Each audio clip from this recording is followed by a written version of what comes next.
Eicher motor win है sir, कोई options का ट्रेड बढ़िया लग रहा है और बिल्डअप वगैरह, लेकिन प्राइस एक्शन उतना नहीं हुआ अभी। तो एक कंसोलिडेशन में से ब्रेकआउट आता हुआ दिख रहा है। पिछले 2 वीक से 3 वीक से ये एक स्टॉक रेंज में फंसा हुआ है, 3930 ऑन दी अपसाइड और 3800 ऑन दी डाउन साइड। तो 100-150 रुपए की रेंज थी, बट आज जिस तरह का यहाँ पर क्लोज दिख रहा है तो डेफिनेटली एक ट्रेड बन सकता है, क्योंकि लार्ज कैप स्टॉक में एक शुरुआती ब्रेकआउट है। मेरे को लग रहा है एक मोमेंटम आने वाले दिनों में हो सकता है। तो इसका जो कॉल जो है वो हाईएस्ट जो वॉल्यूम हो रहा है वो करीबन करीबन 3900 पर है। पर यहाँ पे अगर कॉल लेना है तो 4000 की स्ट्राइक प्राइस का देख सकते हैं, हम कॉल ले सकते हैं, जो करीबन 36 के प्रीमियम पे चल रहा है। और इसकी हम अगर हम लॉट साइज की बात करें तो आइशर मोटर की लॉट साइज 175 की है। तो डेफिनेटली कॉल ले सकते हैं। 4000 का कॉल जो 36 के करीबन ट्रेड कर रहा है, इसमें 23 का एक स्टॉप लॉस मैं रिकमेंड करूंगा, और अपसाइड में हम टारगेट 55 का देख सकते हैं। तो 20 रुपए 22 रुपए की अपसाइड और 23 रुपीज की स्टॉप लॉस में रिकमेंड करूंगा, और डेफिनेटली एक ट्रेड बन रहा है और कंसोलिडेशन में से ब्रेकआउट आता हुआ दिख रहा है। तो 4000 की call in Eicher motor February series. एक और स्पेस में काफ़ी अच्छा एक्शन है, वो है स्पेस सेगमेंट, जहाँ पे स्पेस सेक्टर के लिए एफडीआई को मंजूरी दे दी है। अब 100% यहाँ पे फॉरेन डायरेक्ट इन्वेस्टमेंट हो सकता है, जिसके चलते एमटीआर टेक्नोलॉजीज, बीईएल, इन सभी काउंटर्स में हम सुबह से ही एक्शन देख रहे हैं। पर एक स्टॉक विनय, अगर आप देखें बीईएल, यहाँ पे फिर से अपने प्रीवियस हाइज 194 को रीटेस्ट करते हुए ब्रेकआउट देने की तैयारी कर रहा है। क्या यहाँ पे कोई बीटीएसटी बनता है? ये डेफिनेटली बनता है। ये न्यूज़ नहीं होते और आप अगर मुझे बीटीएसटी एक स्टॉक देने को बोलते तो भारत इलेक्ट्रॉनिक ही दिख रहा है, क्योंकि पहले से ही पीएसयू सेगमेंट में अच्छी तेजी थी। पिछले 1.5 महीने से भारत इलेक्ट्रॉनिक ने ऐसी कोई मोमेंटम नहीं दिखाई थी, लेकिन आज का जो क्लोज है वो काफी कन्विंसिंग है। अच्छे बड़े कंसोलिडेशन का ब्रेकआउट आता हुआ दिख रहा है, तो एक अच्छी तेजी बन रही है। तो मुझे लग रहा है कि इसमें डेफिनेटली बीटीएसटी कर सकते हैं। अगर अगर ऑप्शन ट्रेडर हैं तो कॉल लेना चाहते हैं तो 195 का कॉल ऑप्शन जो 4 रुपए के करीबन अभी ट्रेड कर रहा है, तो उसमें 3 रुपए का स्टॉप लॉस लगे और 2 रुपए की अपसाइड आप एक्सपेक्ट कर सकते हैं। तो 4 वाला कॉल 6 हो सकता है और स्टॉप लॉस आपका 3 का रहना है। अगर आप कैश में ट्रेड करते हैं तो 190 का स्टॉप लॉस मैं रिकमेंड करूंगा और 200 रुपए का टारगेट मैं एक्सपेक्ट कर रहा हूं। तो डेफिनेटली पीएसयू और डिफेंस स्पेस में से भारत इलेक्ट्रॉनिक अच्छे खासे कंसोलिडेशन का ब्रेकआउट दिख रहा है, तो डेफिनेटली बीटीएसटी कैंडिडेट दिख रहा है।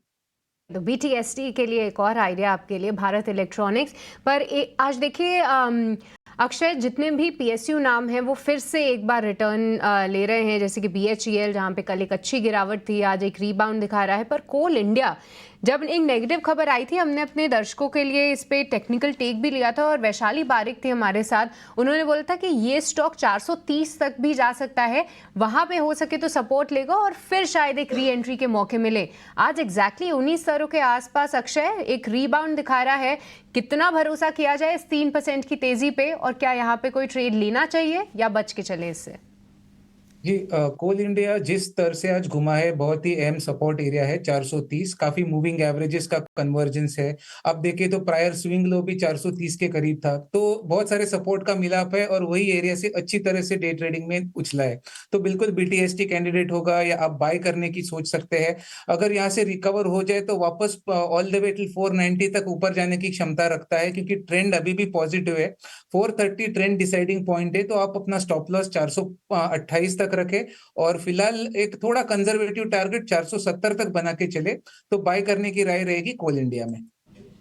ओके, तो कोल इंडिया में भी बाय करने की सलाह मिल रही है। पर एक बार विनय, आपसे एल&टी पे भी राय जानना चाहेंगे। देखिए, सुबह हमारे एक एक्सपर्ट ने इसको रिकमेंड भी किया था, भसीन जी ने रिकमेंड किया था। 2% की यहाँ पे तेज़ी है, पर अभी फ़िलहाल जो 2% की तेज़ी के साथ ये क्लोजिंग दे रहा है, अब आप इसे कैसे देख रहे हैं? क्योंकि ये भी एक बीटन डाउन काउंटर है, पिछले 8-10 दिन में अच्छी गिरावट का शिकार ये काउंटर भी हुआ है, खास तौर से नतीजों के बाद।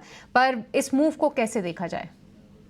तो देखिए, इसमें एक स्टॉक में हमने देखा था कि नतीजों से पहले ऑल टाइम हाई पे ट्रेड कर रहा था और ऑल टाइम हाई 3734 के करीबन थे, और वहां से हमने देखा कि करेक्शन आया, क्योंकि नतीजे इतने एक्सपेक्टेशन थोड़े बिलो थे, तो वहां से एक रनिंग करेक्शन जरूर आया। लेकिन ऐसा स्टॉक नहीं कि जिसका ट्रेंड टोटली डाउन हो गया, जिस तरह से हमने आईटीसी में देखा और काफी कोटक बैंक जैसे बड़ी बैंक्स में भी हमने देखा था कि एक ओवरऑल ट्रेंड वीक हो गए थे और अपने 200 दिन की मूविंग एवरेज के नीचे चले गए थे। लेकिन ये ऐसा स्टॉक है जो अभी भी 200 दिन की एवरेज के ऊपर इंटैक्ट है। एक रनिंग करेक्शन आया है, पिछले 10 दिन से मैं देख रहा हूँ कि 200 3260 3250 पे एक स्ट्रॉन्ग बेस बन रहा है।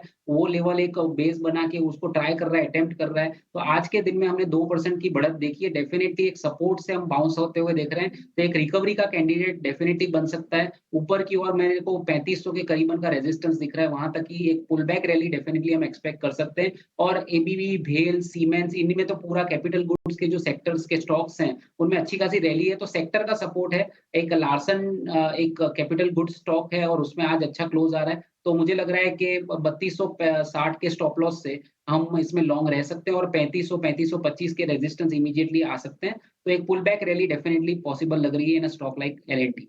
कुछ कुछ और स्टॉक्स भी हैं जहाँ पर आज मार्केट के अंदर पोजीशनिंग बनती हुई दिख रही है। मैं एक दर शेयर जरा और पता कर लेता हूँ। मारुति पे ऑलरेडी हमको कॉल मिल चुकी है। क्या एमजीएल भी इसी कैटेगरी में है? क्या शेयर्स धीरे धीरे ठीक हो रहा है? एमजीएल एक बार जरा स्क्रीन पे लेके आइए। महानगर गैस, तो विनय एक बार जरा चेक करना एमजीएल। जी, तो मैं देख पा रहा हूँ आज स्टॉक में 1.5% की बढ़त है। हालाँकि वॉल्यूम्स रिलेटिवली कम है, लेकिन अगर पिछले 2 वीक से ये स्टॉक 1535 1540 के लेवल को क्रॉस नहीं कर पा रहा था और एक शॉर्ट टर्म कंसोलिडेशन जोन में था।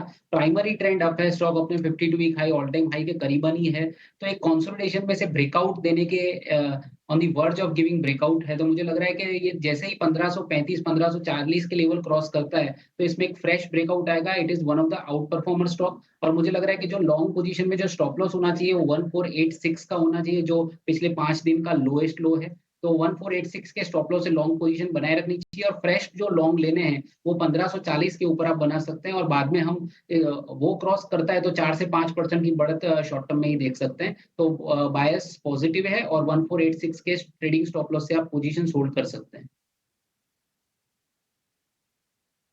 ठीक है, डन। खैर इस बीच 135 पॉइंट के ऊपर की तेज़ी के साथ ये ट्रेड कर रहे हैं। जो कॉल्स हैं जो विनय आपको बता रहे हैं ना, हम बाकायदा स्टॉप लॉस और टारगेट छाप भी रहे हैं, और जिसमें हम लेवल्स ना लिख पाएँ अच्छे से, आप उसमें सिर्फ बाय और सेल का स्टैम्पिंग ज़रूर लगाएं, ताकि लिखतम और वक्तम दोनों काम पूरे हो जाए। सुन तो रही हैं, लिखा हुआ मिल जाएगा तो काम पक्का हो जाता है।